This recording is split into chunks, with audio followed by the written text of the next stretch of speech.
everyone, I'm Chester44 and welcome to this Let's Play of Tyranny.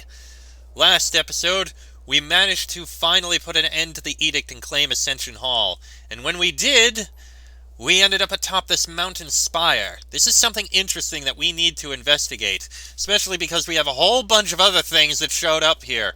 We're going to look into all of it. Also, we have a new companion, Ebb, who is standing here. We'll speak with eventually. We'll speak with all of our companions, but first we need to figure out what's going on. We got three tutorials here. Let's see. Dismissed companions. Once a character has been dismissed from the party, they will return to either their war camp or the Spire if you've unlocked it. Spire. You have acquired your first Spire. This Spire will be your home base as you adventure through the lands of Kyrus' Tears. Your Spire gives you a free location to rest and recover from your travels. As you acquire more Spires, you will discover additional functionality.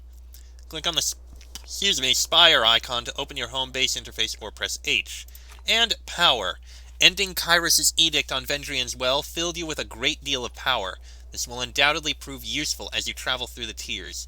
You should investigate the origins of this power and find ways to acquire more. A new bar on your character sheet displays your current level of power. Proceed to open your character sheet and view your current level of power. Okay. Power 400. Whatever that means. Reputation. So, let's see. Vendrian Guard, a lot of wrath, and we've reached unnerving presence. Nearby enemies receive a penalty to accuracy. That's actually very nice. That's constant, I think. Ooh. And with Barrack, we've reached favor level 3 and got Iron Storm. Swords and javelins emerge from Barrack's armor and fly into a cloud of iron above the Fatebinder. These weapons begin to rain down in a storm around the Fatebinder, damaging enemies nearby. That sounds good. Took Ebb into your service without hesitation. I mean, it wasn't without hesitation. Okay, here's the Spire.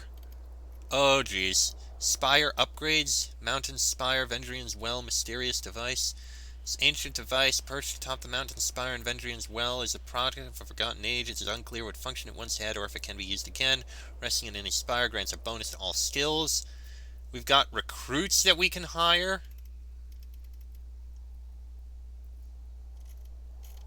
Okay. Edicts. Select a region to view the information about its current edict. No edict, no edict. Edict of Storms, Edict of Fire, Edict of Stone. Okay, interesting. There's a lot to look at here. Well, let's interact with this device, shall we? I don't know what's going on, but we may as well. On closer inspection, a series of symbols carved around the base of the structure come into view. One symbol pulses with a blue-white glow.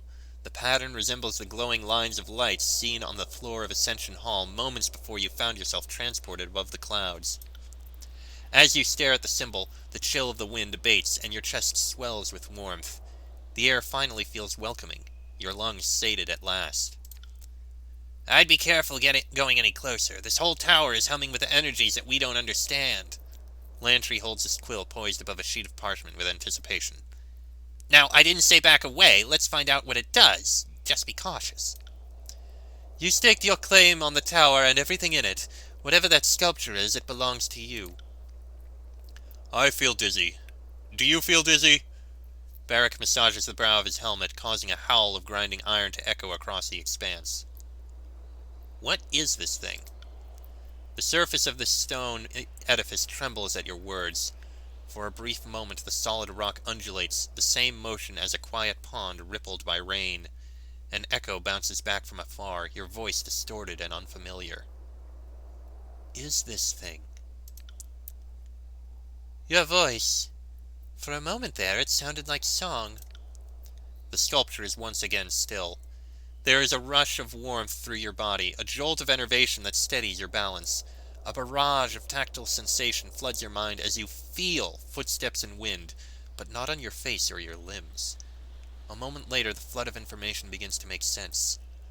You are feeling the wind against the spire, and even the weight of your own feet, as if the spire were a second spine. With this connection made, you feel your awareness pull from this place, not as a traveler, but as one glimpsing the world from impossibly far away. In this moment, there is nothing you cannot see, though you see it nearly all at once in a flood of sensation that is difficult to parse. You see a spire at the crossing of an ancient stone structure, two walls extending off into the distance. At the base of this eternal spire, settlers and merchants act in every way unconcerned, toiling under the observation of unforgiving taskmasters. As the shadow of the spire falls over them, the mood changes. The settlers pause in a shared unease and look up at the sky. Toward you. Some of the faces looking at you are familiar, and you recognize this place as Lethian's Crossing, where you served during the war. Near this settlement built at the joining of the ancient walls, you see a breach in the massive masonry, a cleft into the forbidden, hidden realm within the old walls. Drift closer to the spire. The spire feels similar to the one you now occupy, though instead of radiating arcane life, it reeks of dust and crumbling stone, a branch withering once pulled from its tree. It reaches for you with a barely perceptible tug. Drift into the old wall's entrance. Shadows envelop you, muting all sound and vision with slight delay. There is a feeling of perversion, of wrongness. Whatever arcane power is allowing your senses to drift free of your body seems to falter in this place. Figures haunt the stone halls, drifting emanations of cloud, claw, and fang. They pay you no heed, but you fear them all the same. In the depths of this forbidden place, the deepest chamber is bathed in light. An arcane symbol illuminates the floor, though the details hurt your eyes when you focus. With a gentle tug, your focus pulls back to a new horizon, though it takes you a moment to recognize it as Vendrian's well. You've returned to the awareness of your immediate surroundings. The effect leaves you unsteady on your feet. The link between you and the spire recedes.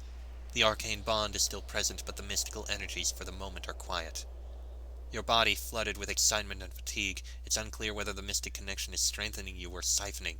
The tower offers nothing by way of answer, and you know that asking would only yield more silence and mystery.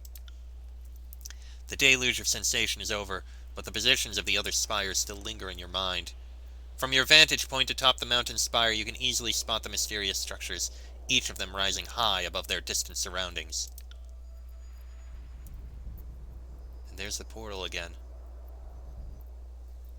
Did you sense that? Lantry signs a long sigil in the air, squinting at you as he works his cantrip. The ripples are everywhere. When you move, the magic of this place stirs and churns. That portal over there, those burning braziers, they all grow more intense as you approach. I think it's responding to your presence. Before we get ahead of ourselves, it's worth remembering that you ended Kairos' edict. That's no small feat. Maybe your connection to this place is related. Either way, sounds like something for the arcane-minded to investigate. Be sure to see me after your audience with Tunon. We cannot let the Scarlet Chorus gain hold in the Tears. Together we will wipe them from the land. Come to me as soon as you can, Fatebinder. We have a lot of work to do. Interesting. So, we have the voice of Kairos. Tunon awaits your return to his court in the Bastard City. And stirring visions. You had a vision of the spire scattered across the tiers and could feel the connection between them and the spire you claimed at Vendrian's Well. Gather more information about these mysterious structures and seek them out whenever possible. And you have gained access to Haven. The Regent's Spire is attached to the old walls at the Lethian's Crossing settlement. Travel there and find a way to gain access to the spire. Okay then. Well, this is interesting, and I'm pretty sure we have to speak with everyone. Oh boy, let me get some water. Oh boy. Oh. To the west, you see the shining spire of Lethian's Crossing. To the east, you can see deep ashen clouds surrounding the burning library. Alright, let's speak with our companions. Hold on, can we? We only have those companions. I don't know how we can end up looking at what she has, but let us start with Verse. So, the Scarlet Chorus and Disfavored are at each other's throats. Can't say I didn't see that coming, but the Archons might have waited until one war was over before they started another. Do you think I made the right decision? Fighting with the disfavored. Oh, not the call I would have made, but I'm sure you have your reasons. If you like iron weapons or something about that purple uniform excites you, then be my guest. Who can say? War is all about compromising your morals, deciding who lives and dies. What seems like a mistake turns into your greatest call down the road. Let me make one thing clear, just so that there aren't any misunderstandings. You support Graven Ash, and I couldn't care less. I'm here because you've done what none of the Archons could. Not even the voices of Nerat would fault me that. He's also a complete bastard, and I wouldn't want to miss an opportunity to stab him in the gut and take control of his army. So, there's that. I'll say this much. Our time together is anything but dull.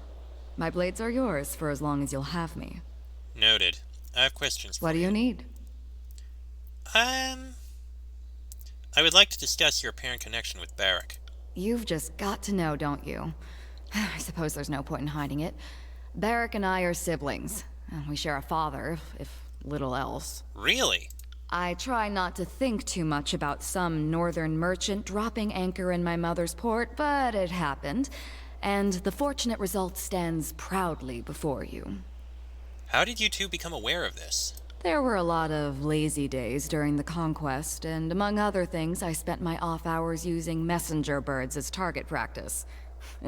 You should have seen Ash's anger when he heard that was going on. One day, I snagged a bird that flew from the hands of a proud northern daddy. The missive was about the goings-on at the family farm.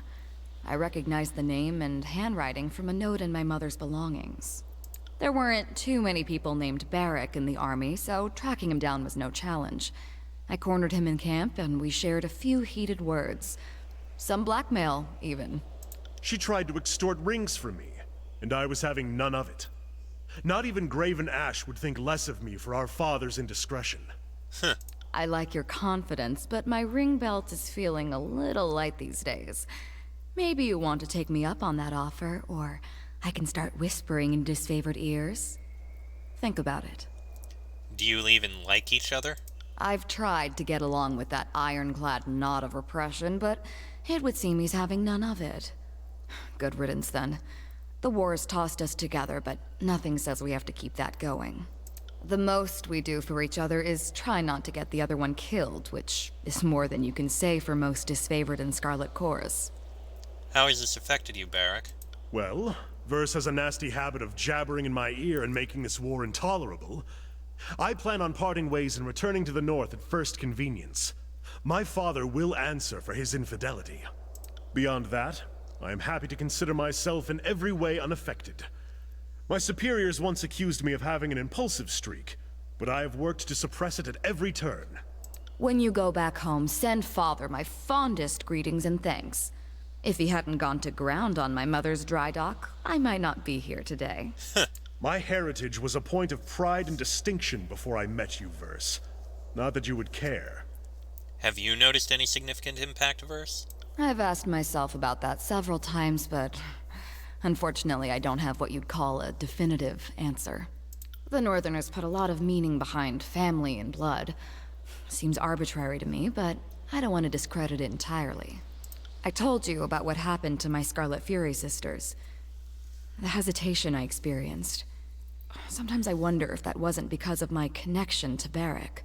He's stubborn, regimented, everything I'm not. I suppose there's no telling for sure, but if I had to guess... Yeah. Sometimes I get messed up in my head, and learning I had a brother has helped me understand that better. Interesting. Let me ask something else. What do you need? To Barrack and Verse, have either of you noticed that you fight particularly well together? The thought has crossed my mind from time to time. During the many battles of the Conquest, we found ourselves standing back to back with enemies on all sides on more than one occasion.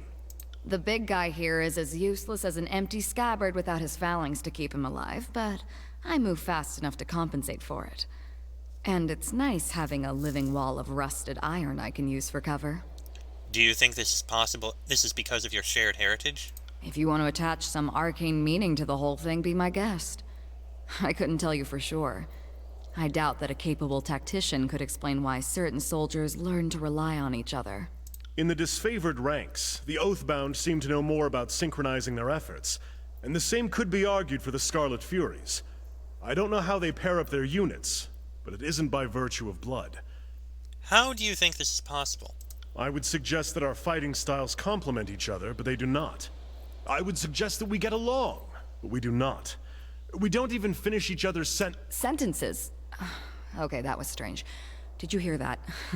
The next time I catch a whiff of Barrick's meaning, I'm keeping my mouth shut. Oh, come on! That wasn't any hint of togetherness. That is just, the most classic kind of example ever. I want you two to train together. Absolutely not. Our fighting styles are incompatible, and any disfavored lieutenant will tell you not to join at the hip soldiers who can't stomach each other. I'm inclined to agree. If you want to pair up fighters, there has to be some great passion or magnetism between them. We don't have it.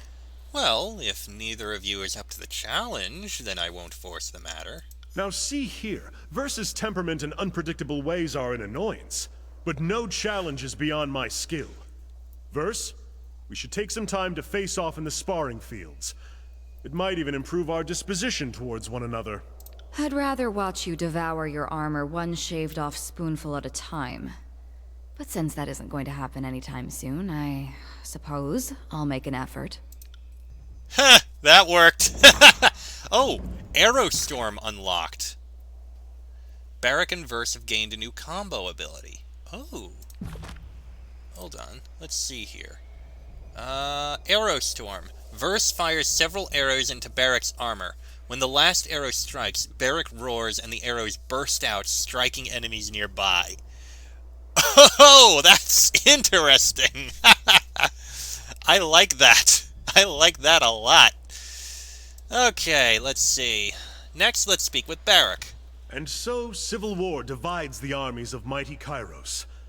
The reckoning that comes of this failure will be great indeed. Most likely. We find ourselves in the darkest times. Brothers and sisters who fought for a similar cause now skewer each other over blighted lands in the favor of distant powers. What would you have done at Vendrian's Well? Backing the disfavored was the only logical choice. Graven Ash is the only Archon worthy of your confidence, and you were wise to recognize as much. Naturally, I would have done the same. Whatever others might say about what happened in Vendrian's Well, you acted from instinct. I can't help but respect that. I had some questions for you before we move on. What can I do for you? The thought has crossed my mind from time to time. The big guy here is as useless as... Okay, nothing really special there. How about Lantry? At least in theory, I'm supposed to be observing history and not getting myself wrapped into it. All the same, this is the thrill of a lifetime. Rarely does one stand so close to monumental moments in the making. If given the choice between a multifaceted hive mind of treachery and a surly old soldier, General Grumps is the wiser choice. It's patently obvious which Archon is truly loyal to Kairos.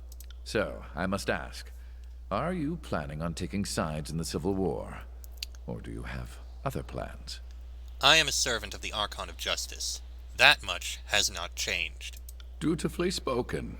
It is Tunon's duty to arbitrate matters between the Archons, so this rift between Ash and Nerat certainly falls under his jurisdiction.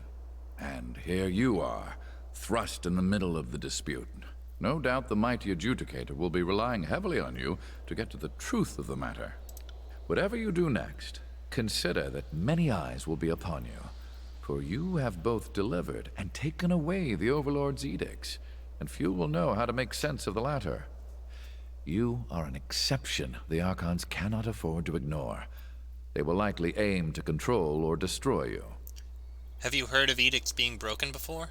Most of Kairos' edicts were either worded to end in a manner of the Overlord's choosing, or the edicts have simply continued in perpetuity.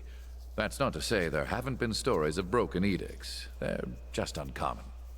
The oldest is, I think, Galbraith and the Edict of Sorrows, and that tale dates back to around the year 110. Aside from you, the most recent was the Edict of Twisting Grasses, back in 380. In all these stories, Kairos' edict very clearly gives its victim a single way to escape, and someone manages it. What's never happened is the pure abatement of an edict, like using a spell of warding or cancellation. Interesting. Have a moment, let's talk further. So what's on your mind? Do you want to discuss matters of the present, or would you prefer a more scholarly rant? Let's discuss current matters. How can I help?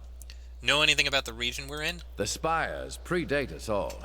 As far as I know, we're the only ones who've been up here since... ever? I think this might be a first. Perhaps the real Trailblazer had trouble getting down and was lost to history. Of course. How can I help? The Spires predate us all. As far as I know, we're... Of course. How can I help? What are your thoughts on our traveling associates? Are you asking for an objective assessment? Or is this your way of saying you want to gossip? Varric, what do you make of him? He is a proper Northman, with duty in his blood, which makes me suspect his loyalty to Ash is stronger than his loyalty to you.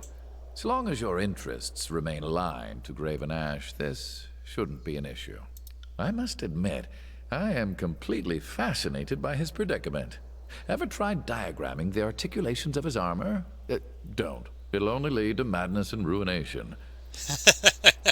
Are you saying the way his armor works is like, I don't know, a Cthulian horror or something? Thoughts on verse? I know little of swordplay, and couldn't work a curve and arrow to save my life. I can't really comment on the lady. Lady, you're just afraid to talk in front of me, clear as day. Your sweat is easier to read than your ink scribbles. No, not at all. I just don't know how to comment on a warrior's worth, that's all. Spare me your blather. Verse pauses to read Lantry's body language. Huh. Think that, do you? Didn't know you had such swollen hope for me.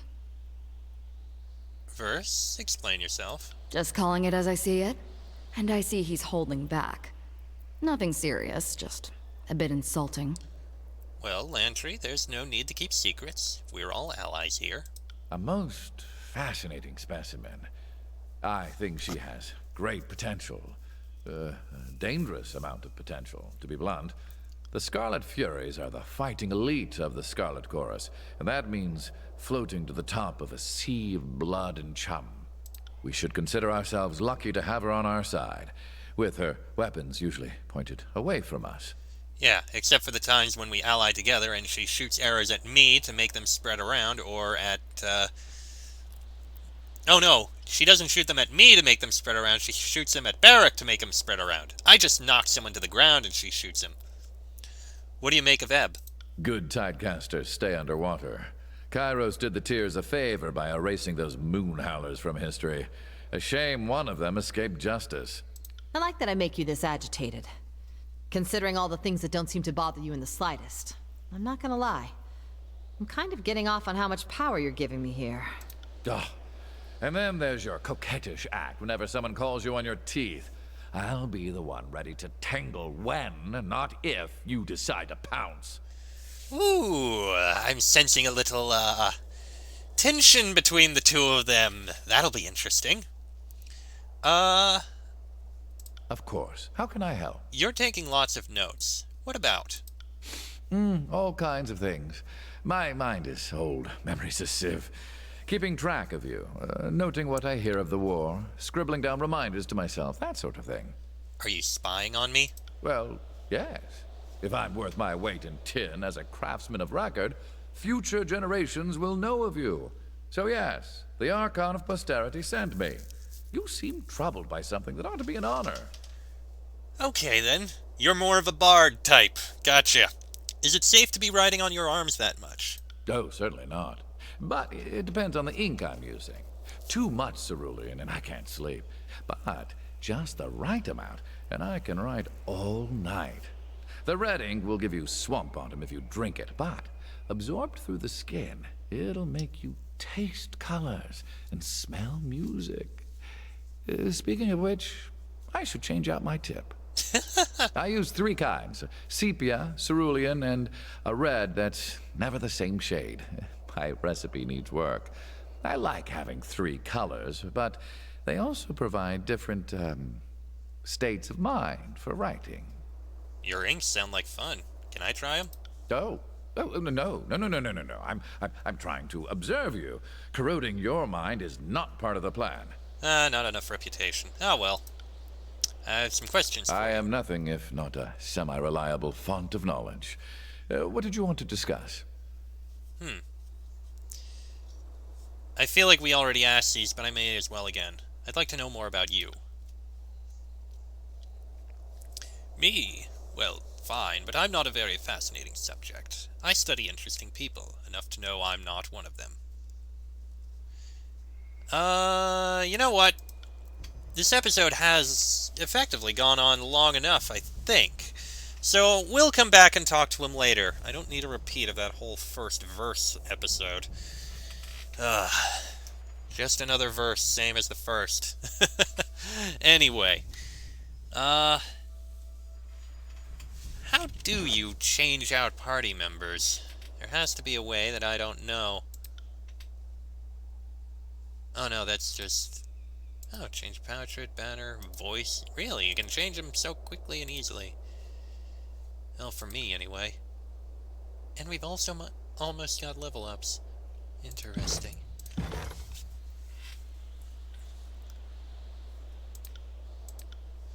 We've got these various upgrades that we can do and stuff like this.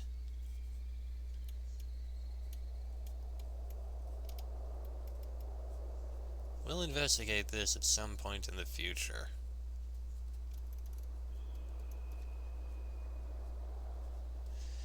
Anyway, I am going to end this episode here. Next episode, we'll speak more with Lantry and we'll speak with Ebb. Again, I feel like we already had this conversation with Lantry, but it says we haven't, so we'll go through it again. But that'll be in the next episode, so until then, I am Chester44. That is Jason Pendragon vs. Barrack, Lantry, and Ebb. This has been a Let's Play of Tyranny, and I shall see you all next time.